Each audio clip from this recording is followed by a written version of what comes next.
Ẹ̀yin èèyàn lé ẹ káàbọ̀ sí Mashola Gist TV. Ṣé àlàáfíà ni ẹ̀wà gbogbo lè ń kọ́ gist tèmi?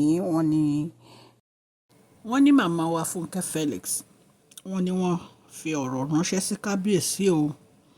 Wípé kí ló dé tí Kabiyesi tí wọ́n gbé ìgbésẹ̀ tó yẹ kí wọ́n gbé. Wípé ṣe ni wọ́n ń dá oṣù lórí oṣù, ni wọ́n ń dá ọjọ́ lórí ọjọ́. Wípé ṣé wọn ò mọ̀ pé ilẹ̀ obìnrin ò kí ń pẹ́ ṣú ni. Wípé nítorí Kabiyesi wọ́n ní gbogbo àwọn èèyàn tó ń support wọn ní ìsìn, wọ́n ní ìtorí ẹ̀ ní Kabiyesi ṣe ń ṣe gbogbo nǹkan tí wọ́n ń ṣe. Wípé ṣùgbọ́n tí Kabiyesi ò bá ṣe nǹkan tó yẹ kán ṣe lásìkò, wípé ṣe ni àwọn ò ní support Kabiyesi mọ́.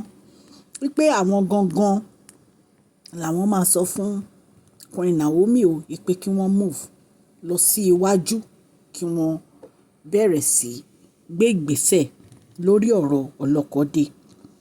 Wípé torí Kabiyesi ò kára mọ́ ọ̀rọ̀ àwọn olórí yìí. Wípé enough is enough. Ẹ̀yin èèyàn lé bí a ṣe gbọ́ nìyẹn. Ẹ jẹ́ ká jọ wọnú gist tèmi. Mashola Gist TV ń kí yín. Mashola Gist TV ń kí yín. Adúpẹ́ atọ́pẹ́dá. Mashola Gist TV ń kí yín. Mashola Gist TV ń kí yín o. Ó ní ẹ ṣé o, lọ́wọ́ ọkùnrin, lọ́wọ́ obìnrin, lọ́wọ́ ọmọdé, lọ́wọ́ àgbà. Lórí gbogbo bẹ́ẹ̀ ṣe ń comment, tẹ́ ń like, tẹ́ ń share. Adúpẹ́ ní ọwọ́ gbogbo yín. Mashola Gist TV ń kí yín. Ẹ̀yin olólùfẹ́ wa, ẹ káàbọ̀ sí Mashola Gist TV. Ṣé àlàáfíà ni ẹwà gbogbo lè ń kọ́? Orúkọ mi ni Mashola kò yí padà. A máa ń sọ̀rọ̀ nípa celebrity gist, royal gist, politics àti gbogbo nǹkan tó ń ṣẹlẹ̀ ní agbègbè orílẹ̀-èdè bàbá wa ní ilẹ̀ Nàìjíríà. A ń sọ̀rọ̀ nípa celebrity gist, royal gist, politics àti gbogbo nǹkan tó ń ṣẹlẹ̀ ní orílẹ̀-èdè wa. Ẹ̀yin èèyàn lè tẹ́ bá ti subscribe, ẹ tẹ notification bell kẹ́ ẹ subscribe so that a bá ti post any gist ẹ máa rí.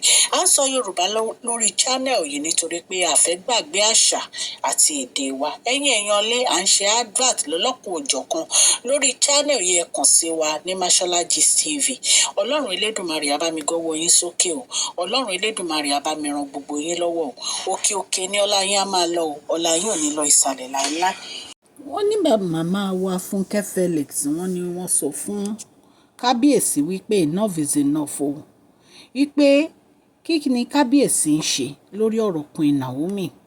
Wípé torí Kabiyesi ò lè máa waste time Queen NAOMI, wọn ò lè kàn dákẹ́ látìgbà tí wọ́n ti ní kí àwọn olórí move out. Wípé Kabiyesi ò gbé ìgbésẹ̀ kankan mọ́. Wọ́n ní àwọn ò dẹ̀ lè lajú àwọn sílẹ̀ kí Queen NAOMI kan dá wà báyẹn, kó má sí ìlọsíwájú lórí ọ̀rọ̀ Queen NAOMI. Wípé so kí Kabiyesi ṣe nǹkan tó bá yẹ kán ṣe lásìkò. Wípé torí enough is enough. Wípé àwọn ò ní dákẹ́ mọ́. Wọ́n ní nǹkan tí màmá wa Funke Felix sọ nìyẹn. Ẹ̀yin èèyàn lé, ẹ̀yin náà rí gbogbo ìgbà tí Kabiyesi ti lọ ń pe màmá wa Funke Felix pé kí wọ́n bá wọn dá sí ọ̀rọ̀ Queen NAOMI. Ẹ mọ̀ pé kì í ṣe kìíní, kì í ṣe kejì, kì í ṣe kẹta. In fact, a lè kà á. Ilẹ̀ ti ta sí i. Tó jẹ́ pé Kabiyesi máa pè wọ́n wípé kí wọ́n jọ kí wọ́n bá wọn bẹ Queen NAOMI, kí wọ́n jọ kí wọ́n bá wọn bẹ Queen NAOMI lórí ọ̀rọ̀ àwọn. Ìgbà tí Queen NAOMI bínú sí Kabiyesi, màmá wa Funke Felix náà ló bá Queen NAOMI sọ̀rọ̀. Kì í dẹ̀ ṣe kìíní, kì í ṣe kejì, kì í ṣe kẹta. Ní ìsìn màmá wa Funke Felix sọ wípé kí ló dé tí Kabiyesi dákẹ́ lórí ọ̀rọ̀ Queen NAOMI. Wípé Kabiyesi ò gbégbésẹ̀ tó yẹ kán gbé lórí ọ̀rọ̀ Queen NAOMI. Wípé enough is enough o. Wípé nítorí àwọn olórí yìí wọn ò fẹ́ kúrò nínú palace. Kabiyesi ò dẹ̀ rí nǹkan ṣe sí i. Ẹ̀yin náà mọ̀ pé Queen NAOMI ti sọ pé tí àwọn olórí yóò bá kúrò nínú palace àwọn ò ní wá. Wọ́n ní gbogbo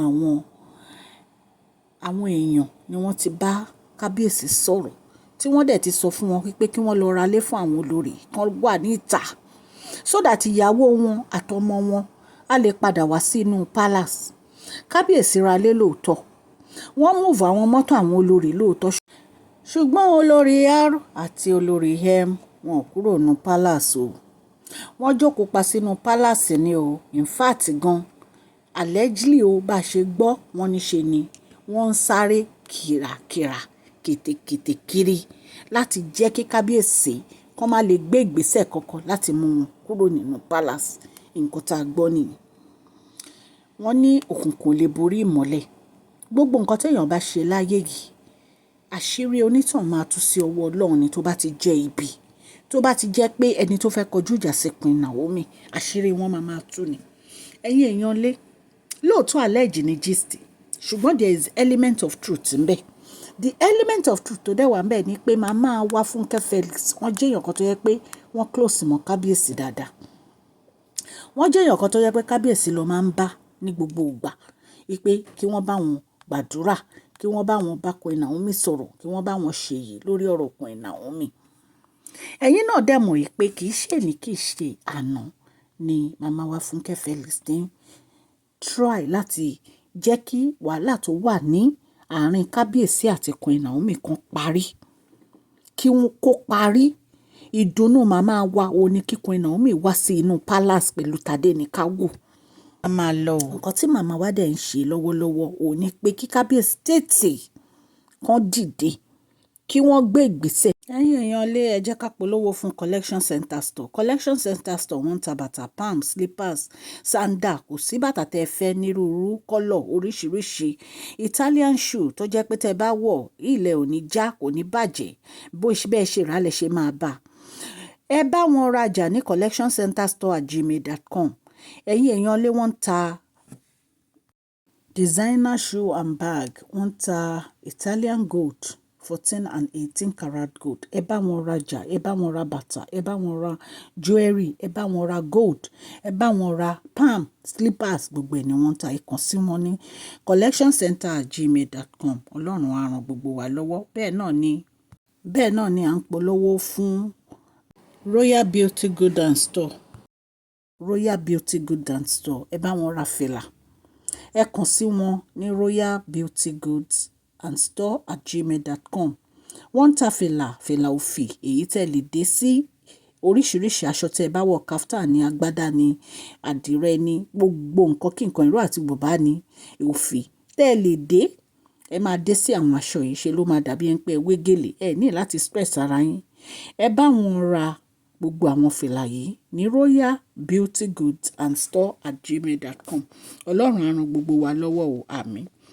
Lórí gist èyí tá à ń sọ lọ màmá wa Funke Felix wọ́n sọ fún kábíyèsí wípé kí kábíyèsí kí wọ́n jọ wípé kí wọ́n gbé ìgbésẹ̀ tó yẹ kí wọ́n gbé lórí ọ̀rọ̀ Queen Naomi wípé torí ọjọ́ tí ń lọ oṣù ń gorí oṣù lè gbé ìgbésẹ̀ tó yẹ kí wọ́n gbé lásìkò wípé àwọn ń rọ̀ wọ́n ní ìsìn kí wọ́n tètè gbé ìgbésẹ̀ tí wọ́n máa gbé pé torí tí wọ́n bá gbé ìgbésẹ̀ tán máa gbé àwọn ò ní support wọn mọ́ wípé àwọn dẹ̀ máa sọ fún Queen Naomi pé kí wọ́n move on pẹ̀lú live wọn.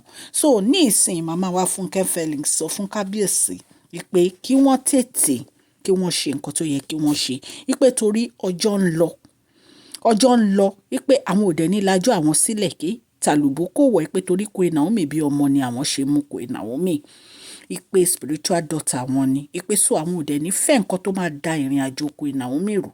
Ẹ̀yin èèyàn lé bí a ṣe gbọ́ allegedly tán ní màmá wa wọ́n pariwo lé kábíyèsí wọ́n fi ohùn ránṣẹ́ lé kábíyèsí nìyẹn pé kábíyèsí dìde kán gbé ìgbésẹ̀ tó yẹ kán gbé lórí ọ̀rọ̀ Queen Naomi. Ẹ̀yin èèyàn lé gist tá gbọ́ ní ìta mú wá fún yín mo dúpẹ́ púpọ̀ lọ́wọ́ yín fún àtìlẹ́yìn yín lórí channel mi. Mo dúpẹ́ púpọ̀ lọ́wọ́ yín nítorí pé ẹ̀ ń comment ẹ̀ ń like ẹ̀ ń share. Ọlọ́run á máa dúró ti ẹ̀yin náà ẹ̀ máa ní fọwọ́ gbọ́mọ sìn òkè máa ní ọlá yín á máa lọ ọlá yín ò ní lọ ìsàlẹ̀ láéláé jọ. Tẹ́ ẹ bá ti subscribe o ẹ tẹ notification bell yín so that a bá ti post any gist ẹ máa rí. Ẹ bá mi fún fídíò yìí ní thumbs up o. Mo dúpẹ́ lọ́wọ́ yín o Ọlọ́run á dúró tì yín. Happy New Week. Share, like and subscribe. God bless you all.